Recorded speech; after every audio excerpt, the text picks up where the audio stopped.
we'll take those things and see what we can do better.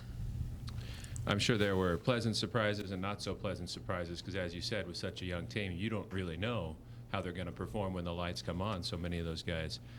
What was the thing that impressed you the most about some of those young Bulldogs making their first starts and the way they performed in that atmosphere? Well, I thought they just, played the game. I didn't, maybe in the beginning we were a little bit too hyped. We didn't tackle as well as we normally do, but those are some of the things that you worry about going into the first game because you don't get a lot of live tackling, trying to stay healthy, and then trying to tackle those type of guys in space. But thought the young guys, played hard, and they just tried to do their job. But there's some feel things, some little details that we can clean up, and but it's a good experience for those guys to go play a quality group like that. The announced crowd was a little more than 57,000, and it sure seemed like at least a quarter of that was Fresno State fans. Could you feel or sense that inside the Coliseum, that you had that much Red Wave support behind you? I really couldn't. I have double headsets on, so it's hard for me to hear what's going on with the crowd. I really couldn't sense that necessarily. Not because I wasn't trying to. I just couldn't. I try to keep a double headset on so that I keep any crowd noise away so I can hear what's happening. I think you had some pretty important things to do at that point. The opportunity this Saturday, not just to open at home in front of your fans that you won a championship for last year, but to have a Big Ten team in your house, a team that you almost beat on the road last year and that maybe you owe a little bit. How excited are you for Saturday night? Well, it's great to come home, obviously, a new year. To play in front of our home fans is great. And, when you're not successful, you go back to work and you have a bad taste in your mouth. That being said, it's a quality opponent, Big Ten opponent. It's very physical. They did a great job against us last year, and so we have our hands full, and I know it's gonna be competitive, and like I said, a very physical football game. So we're gonna have to play our best. Next question for Coach.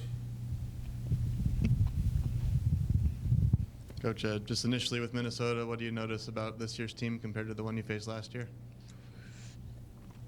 Pretty similar, really. I mean, big physical team. You look at their offensive line and they're huge, and two really good running backs. Big play receiving core. Quarterback ended the year last year. He was 4-2 for him last year, and then obviously won this last week, so he's 5-2 as a starter, and pretty efficient guy. Defensively, they play, physical football. They run to the football. They're really good tacklers. So you're getting a quality team for sure. A bowl Big Ten team is, a quality team. So, yeah. What do you notice about their offense with a different quarterback in than you saw last year?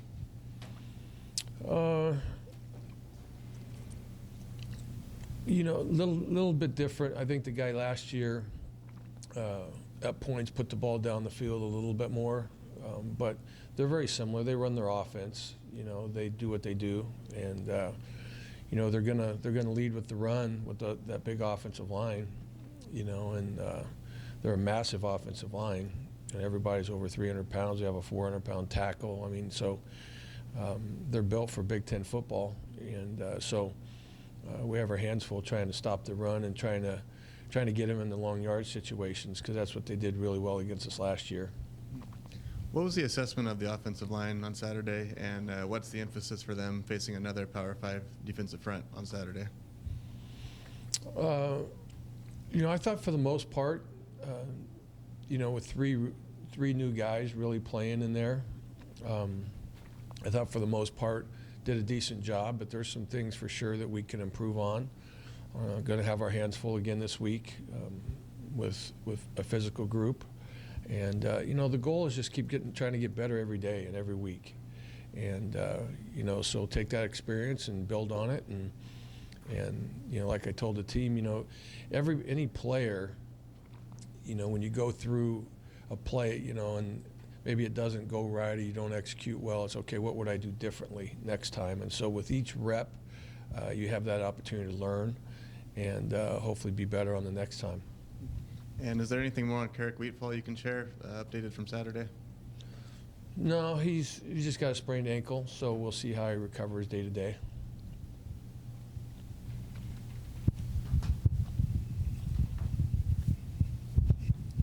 Coach, I know you talked about it after the game, but looking back on the film, can you just assess Jorge Reyna's play on Saturday?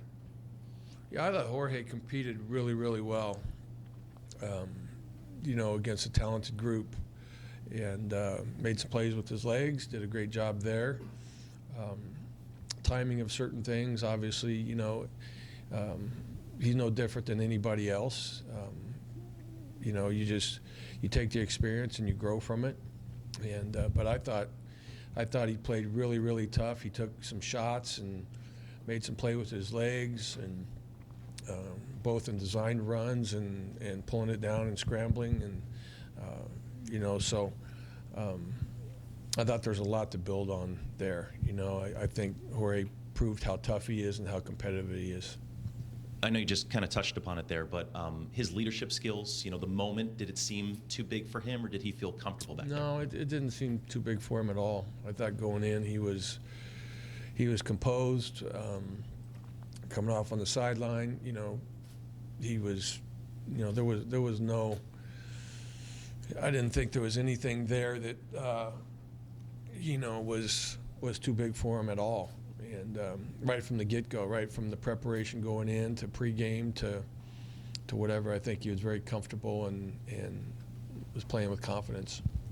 Did you have a specific range for when you would trot Silva out there? I mean, obviously going 3 for 3 on field goals is impressive, but he had 2 of them from 40 plus. Were you planning on that, or did it just kind of seem right in the moment? Well, he's a good kicker. I mean, I think we're probably, the line typically is right on our 52, 53, so 40 yarder, whatever. I think it was maybe a 45 and a 48 and a 28, something like that. No, I mean, in the 40-yard range is fine for him. Any other questions back here?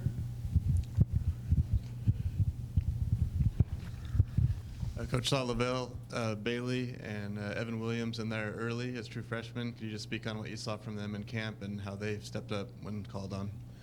Yeah, 2 of the freshmen that played, thought did a decent job. And, again, it's a learning experience for them. But all through camp, those guys made plays. I think they have a really bright future here. So excited that they got their opportunity, and we keep growing every week with them. But 2 really good young kids there that compete hard and are smart players, and I think have the ability to make a strong impact for us. Anyone else before I throw it back to Paul?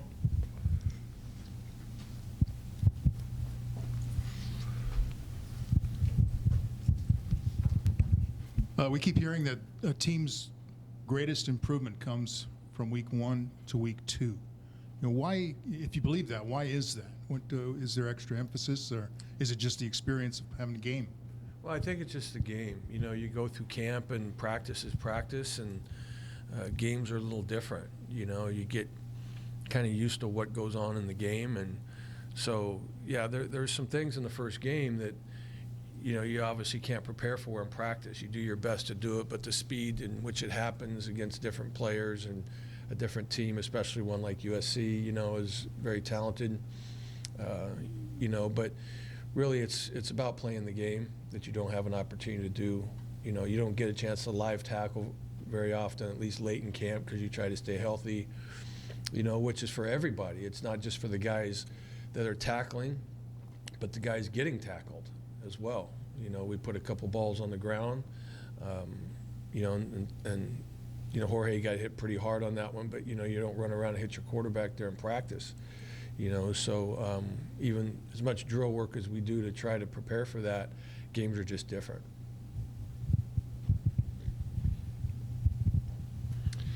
The Minnesota game last year was one of those, very similar to the ending at USC.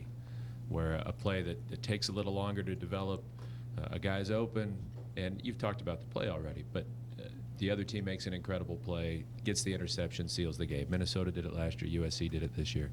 Is there something your players can take from that of just an extra ounce or a little more sharpness here?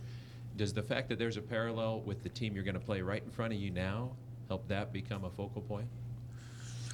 Well, yeah, it's, last year's deal was a situation of a guy being so wide open that you just try to get him the ball, and float it a little bit, where just go ahead and give it to him. And, it was very similar this last week.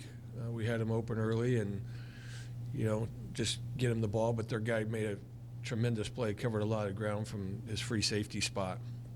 And, so that's one, we can't put a lot of air on the ball, especially the closer you get. You got to put it on them because everything's a lot tighter down there. They don't have as much depth of the field to cover, So, yeah, I mean, you take those things, and I'm sure next time, we'll put a little bit more on it to get them the ball quicker. But, yeah, very similar, both plays, this one and last year's play against Minnesota. And I guess just from the big picture, is there, when you're that close and it doesn't happen, does that create a new marching order of, hey, see how close you were and finish the job this week? Or it's going to take this kind of execution for 60 minutes to get that win, as opposed to coming up just short? Yeah, I mean, this last week we went there to win the game, and we didn't get it done. It's plain and simple, and so, but we competed well, but that's not what we went there to do. And so, yeah, we know we got to play better in certain situations. We can't give up a kickoff return, a 100-yard kickoff return and 2 turnovers in the red zone, and we have to tackle better. And so there's a lot of things that we can improve on. But I think we just take one play at a time, and that's the thing. If we take care of the little things, the big things will take care of themselves. So we just got to take one play at a time and continue to improve and execute in all phases of the game. Offense, defense, special teams. Everyone can improve. And I know it's a one-game sample, but is that a spot where you're looking for improvement? The kickoff team, we saw you switch kickers in the middle of that game on the kickoff unit and then go back to Asa. And not only was there a 100-yard kick return, there were no touchbacks. Is that something that you think over the season we'll see something different with that unit, or is there something you're asking Asa specifically to get better at? Well, it had nothing to do with Asa. I mean, Asa did fine with everything that we did. We just have to cover better, and tackle in space. You got a guy there to tackle him that's a free hitter, and he just makes you miss. In that case, their guy was better than our guy, and so. But schematically, we have to, the coach's job is to put your players in a position to be successful. So whatever that means with personnel changes for guys that can do things, that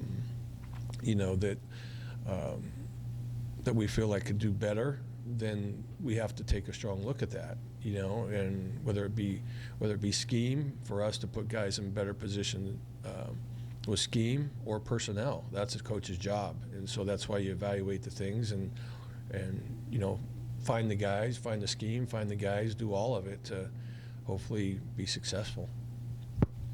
I know it's easy to look at one play here, the interception, the kick return, but there are a lot of other plays that work in the other direction that were really refreshing to see. How much did it mean to see that 4th and long conversion and Coleman compete so intensely to come down with that catch on the sideline and keep your hopes alive? Yeah, he made 2 great catches down the stretch. And those were tough plays. He had to lay out and kind of go back for one, and Jorge did a great job of keeping it alive and putting it in a spot, and he made a great play. And then his touchdown catch of catching it and getting the ball in the end zone without putting his knee down, that was an impressive play as well. So don't get me wrong, there are a lot of positives in the game. We're not, pressing the panic button by any means, because there were some good things that happened in the game, but we just need to improve some things to be successful. And you play tight games against really good football teams. there's some critical mistakes, but there was a lot to take from that game that you can say, okay, feel really good about this or that, and keep building on it. You mentioned earlier the beef of the Minnesota offensive line, and obviously size doesn't always equal effectiveness, but Fa'alele at 400 pounds wasn't playing last year when you played him. He played later in the year. Dunlap right next to him. Between those two, you've got about 750 pounds right there at right tackle or right guard. Can you remember ever going up against a team that had that much heft there? I can't really. I mean, especially across the board, you got 325, 325, 305, 345, and 400 pounds. So it's a pretty hefty group. So and then their tight end I think is like 270 or something like that. So they're a big group, and so we're gonna have to make sure we keep our pad level down because they can get some movement. And we've talked about how many players were making their debuts, but you also had an offensive coordinator debut. How did things work for you and Ryan Grubb, and is that something where you felt some growth during the game or a rhythm start to develop? Yeah, I thought it was really smooth. Communication with the coaches, with the players, so on. I thought it went really well. As far as we do mock games and when we have our scrimmages where, we're on the headsets and we try to do that as much as possible in camp so that when we get to the game, the communication's smooth with personnel changes and things like that. One of the positives, we didn't get penalized. I thought the penalties were down. We had 2 on special teams, a kick out of bounds and 1 hold, and we had 1 false start, I think. But besides that, it was a pretty clean game, as far as penalties were concerned. Some of the first game things that, you get delayed of games or you get personnel problems or this or that, we didn't have to burn a timeout because of some issue or anything like that. So I tell you, the staffs on both sides did a nice job of communicating. This isn't a football question so much as an experience question, but since it's been a while since we've had a home game, maybe it's worth addressing. You've played at Bulldog Stadium, you've coached at Bulldog Stadium. It's probably easy to forget sometimes how special it can be for you in that setting. What are the things you appreciate about a home game day, and what's it like for you being in that stadium and competing there? It's always special. I've been up and down that ramp a lot of times, both as a player and a coach, and so it's nice to be home. Always enjoy playing in front of our fans, and when Bulldog Stadium gets going, it definitely is an advantage for us. So I hope they come out Saturday night and help us, provide that energy for us and make it difficult on the opponent, like everywhere we go to play. It's no different. So hopefully everyone comes out. I know the players are excited to play at home. We have a new field, which is really, really nice and has played really well. Going up and down that ramp, it's pretty cool. I've done a lot of times, and it never gets old. I know you guys get sick of talking about numbers and statistics because the only one you care about is the W, but that ended a streak on Saturday nights. First time in 26 games that Fresno State gave up more than 30. I know it was just 1 more than 30, but that streak coming to an end at 25 games. Is that another thing that you can maybe channel a little Jim Sweeney and fire your defense up with by saying, hey, time to start a new streak here? No, I didn't even know that. That's how much I look at stats. I had no idea about that. So, but typically, you run the risk of that happening when you give up special team touchdowns. So, you obviously can't do that, or interceptions for touchdowns or anything like, those type of things. But no, I had no idea about that, to tell you the truth. And it's about one play at a time. We don't go into a game. We go into a game to win. I don't care if it's by 1 point or by whatever, we just, need to play solid. Obviously, we played some good defense for that stat to be there. But that's in the past. This is all about this week.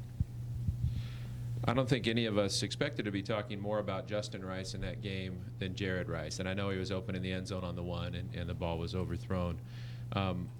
But for this team to be successful, do you need Jared Rice more involved offensively? Do you need him touching the ball more? Well, he was targeted a few more times. You know, the ball got batted down. You know, that was one thing. We probably had 4 balls batted down.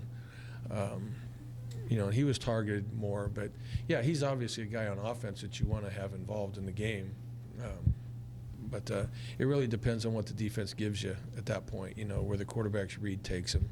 And depending on that, you know, is when he'll get the ball. Back here with Ralph. You talked about just following up on the players getting their first experience as a unit. This was also your first opportunity to see them in a game situation as a unit. What are some of the things you learned about this particular team? That they will compete, and they're together. You know, I thought, you know, when you lose 30 players on a team, one of the things is how they come together as a group. And I thought, you know, this team in preparation at the hotel, the focus was really good. You know, I thought the togetherness was definitely there. And, you know, I learned that the guys will compete and they'll play together. And that's, you know, and that's what's hard. And that's what's important, rather. Not hard, that's important. And so you never know going in, especially when you have some young guys, you know. But I think the older guys have done a nice job of providing some leadership, some cohesiveness for the group. And, you know, but I didn't think it was too big for any of them, you know, but I was pleased with the preparation and the mindset going into the game, you know, which kind of with a new team a little bit, you know, you kind of wonder about, but we were fine with that. Coach, before the game, you were talking with John Baxter, somebody who obviously Fresno State fans know quite well. He was an assistant coach here for 13 years. Without asking specifics about what you guys talked about, what's your relationship like with John Baxter? It's good. It's close. We worked together here. When Pat first came, I was the offensive coordinator, and he was a tight end coach, and we became good friends. And you know, so we've been friends for a long time. You know, so you know, there are different guys on that staff. You know, I think they're a quality staff, really good people. And, you know, there's obviously some people there with Spencer, our player personnel guy, who's there now, and Clancy Pendergast and Baxter and those guys. You know, good people, which we have backgrounds with that way. But, you know, when you play a game, you play a game. And that's what it was about. I know you don't have a lot of time for scoreboard watching, but you're aware of the results now for the Mountain West this last week. You know, you had Hawaii and Nevada and Wyoming getting wins over Power 5 schools at home. Boise State gets one on the road. You and Utah State come awfully close, one possession on the road. What does that say about this conference, and does it seem different to you than years past? Well, I don't know. I haven't seen them, you know, I haven't seen them play on tape, but obviously that, you know, there were some big wins there, you know. So, but this conference is always pretty strong, I think. You know, I think it's very competitive. You know, whenever we play, I think you know, in bowls and things like that. And every week you got to bring your A game in this conference to win. And so, you know, there were some big wins there for sure. And Netane Muti hurt against Minnesota last year. I'm sure that'll, you know, his family will be fired up for this matchup, the rematch here. But just for your team to have him back on the field in a game, how significant a development is that? How much did that mean to you and the team? Well, it's big. You know, he's one of our captains. He's one of our leaders. And, you know, he brings a great presence with him, not just on the football field, but in the meeting room and the weight room, you know, all around. And I think Netane has really grown into that role. You know, he used to be kind of a little bit giddy and happy-go-lucky, and I've noticed a difference in him as, you know, he's very serious about what goes on. He wants to hold his teammates accountable, and he has a great deal of respect from his teammates. You know, so it's nice to have him back. And last thing, what's your message to the team this week? How do you try to focus them on the task in front of them with Minnesota coming to Bulldog Stadium? Just prepare one day at a time. Get better every single play. Focus on the game plan. Take care of your bodies. And it's always the same. It's not any different any week. It's every week is the same. Win or lose, we need to approach every week the same. We can't be on a roller coaster and do anything different this week because of who we're playing or what happened last week or anything like that. It's just stay consistent, have a standard, have an expectation, hold each other accountable, work hard, make sure we know our opponent. Preparation is the key. Take care of the details, and that's how we'll approach the week, just like always. All right. Thank you, Coach. Thank you, everybody. Thank you. That is Jeff Tedford as Bulldogs host Minnesota Saturday night, 7:30 at Bulldog Stadium, the home opener. If you don't have your tickets yet, get them quick. Only 40,727 seats there to choose from in total. Most of them are already taken, so we'd love to see you there Saturday night, 7:30 at Bulldog Stadium. Our pregame coverage starts at 4 o'clock on Saturday.